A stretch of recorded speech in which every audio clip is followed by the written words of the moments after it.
The new U.S. tariff was just announced, and it could hit Philippine exports hard. Economists say that the fallout may be far greater than expected, triggering a domino effect that could strain jobs, slow growth, and weaken the peso. Jin Kim has the details. While President Ferdinand Marcos Jr. is in Washington for his bilateral meeting with U.S. President Donald Trump, economists have begun to raise alarms over the potential impact of the U.S. imposed 20% tariff on Philippine exports. The likely effect will be a minus 0.5 to 1%, minus 1% to GDP.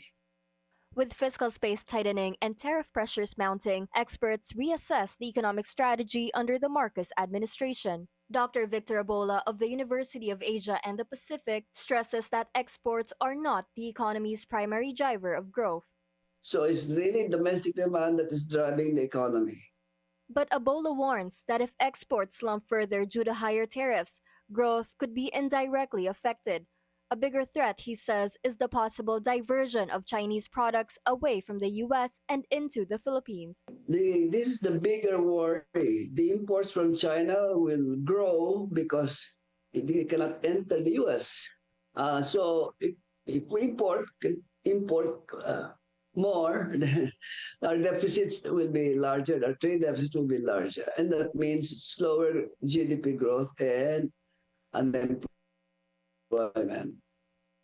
With inflation now on a downward trend, Abola calls for an urgent shift in monetary policy by the Bangko Sentral.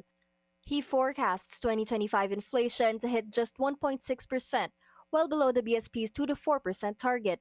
His recommendation: slash the policy rate from 5.25% to 3% to stimulate spending and investments.